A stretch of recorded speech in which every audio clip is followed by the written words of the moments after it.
നമ്മുടെ രാജ്യം വീണ്ടും ലോകത്ത് അടയാളപ്പെടുത്തുകയാണ്.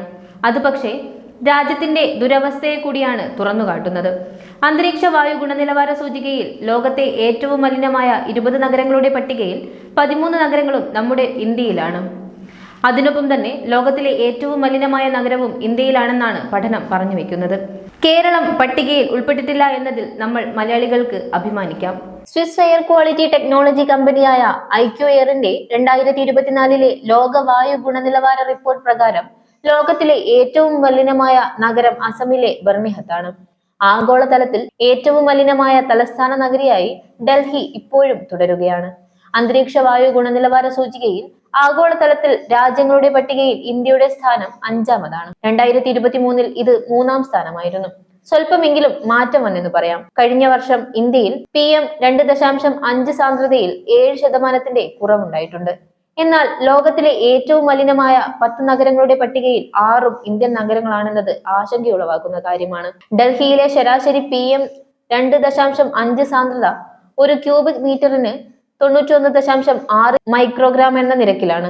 2023 ഇത് ഒരു ക്യൂബിക് മീറ്ററിന് 92.7 മൈക്രോഗ്രാം എന്ന നിലയിലായിരുന്നു. ബർണിഹത്ത്, മുല്ലാൻപൂർ, ഹരീദാബാദ്, ലോനി, ന്യൂഡൽഹി, ഗുരുഗ്രാം, ഗംഗാനഗർ, ഗ്രേറ്റർ നോയിഡ, ഭിവാഡി, മുസാഫർ നഗർ, ഹനുമാൻഗഡ്, നോയിഡ തുടങ്ങിയവയാണ് ലോകത്തിലെ മലിനമായ 20 നഗരങ്ങളിൽ ഇടം പിടിച്ച മറ്റ് ഇന്ത്യൻ നഗരങ്ങൾ. ഇന്ത്യൻ നഗരങ്ങളിൽ 35% ഇടങ്ങളിലും അനുവദനീയമായതിൽ കൂടുതൽ അളവിൽ PM 2.5 ലെവലാണുള്ളതെന്നാണ് റിപ്പോർട്ടിൽ പറയുന്നത്. 7 രാജ്യങ്ങൾ മാത്രമാണ് 2024 ലോകാരോഗ്യ സംഘടനയുടെ വായു ഗുണനിലവാര മാനദണ്ഡങ്ങളിൽ വിജയിച്ചത്.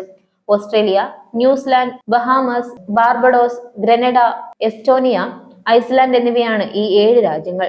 ചാഡ്, ബംഗ്ലാദേശ് എന്നിവയാണ് ഏറ്റവും മലിനമായ രാജ്യങ്ങളുടെ പട്ടികയിൽ മുന്നിൽ. മിച്ചം വരുന്ന 7-ൽ 6ഉം ഏഷ്യൻ രാജ്യങ്ങളിൽ തന്നെയാണ്. ഇതിൽ 4 നഗരങ്ങൾ പാകിസ്ഥാനിലും ചൈനയിലും കസാക്കിസ്ഥാനിലും.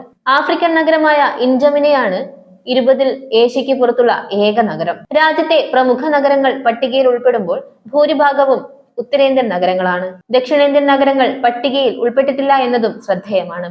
എന്നാൽ കഴിഞ്ഞ വർഷത്തെ അപേക്ഷിച്ചുകൊണ്ട് 3-ാം സ്ഥാനത്തു നിന്നും ഇന്ത്യ 5-ാം സ്ഥാനത്തെത്തിയത് നമ്മുടെ രാജ്യത്തുണ്ടാകുന്ന നല്ല മാറ്റത്തിന്റെ സൂചനയായി കാണാം. പട്ടികയിൽ ഇടം പിടിക്കാത്ത കാലത്തിനായി നമുക്ക് പ്രത്യാശിക്കാം. K5 ന്യൂസ് ഡെസ്കിൽ നിന്നും അഞ്ജു നാരായണൻ.